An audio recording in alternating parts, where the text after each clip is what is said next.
Saying I'm sorry is one of the hardest things we have to do in life. But we do it all the time because we're human, and humans sometimes make mistakes. They sometimes hurt other humans.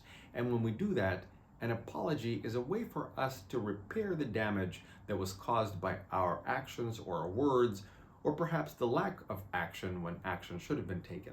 To be effective, an apology has to be sincere, specific, and it has to contain a commitment to not do that again, or at least an intention not to.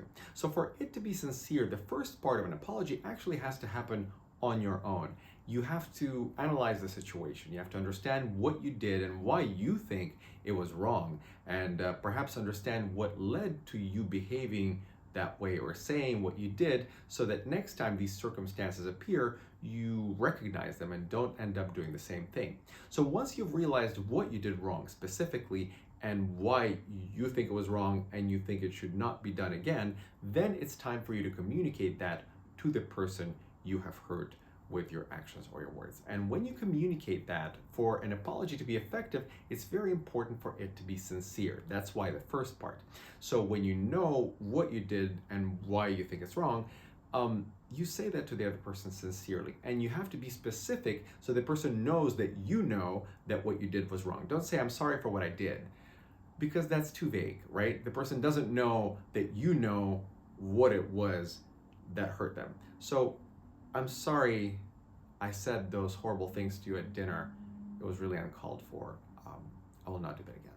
See, that's a specific and a more effective apology. What an apology is not is a chance to excuse your actions or justify them somehow. I'm sorry I said all those things, but actually this, and this, and then it becomes a justification. And so actually it stops being an apology. It cancels out your apology because it actually makes the other person believe that you think it was the right thing to do under the circumstances.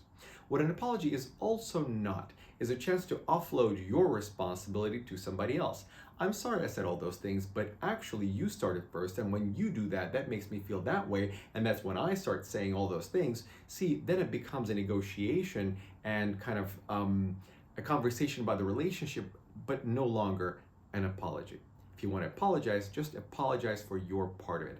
It's also not a chance for you to tell somebody else how to feel. I'm sorry you feel that way. You don't get to tell another person how to feel.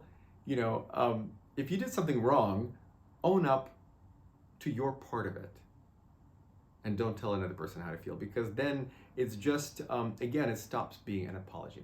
So if you follow those simple tips, your apology is much more likely to be received and accepted. And by the way, when you offer an apology, understand that it is an offering. And like any offering, a person may take their time receiving it. Also, they may be hurt and they may need time to process that pain, and it may take the time to forgive you. So don't be mad at the person if they don't forgive you right away and just pretend like nothing happened.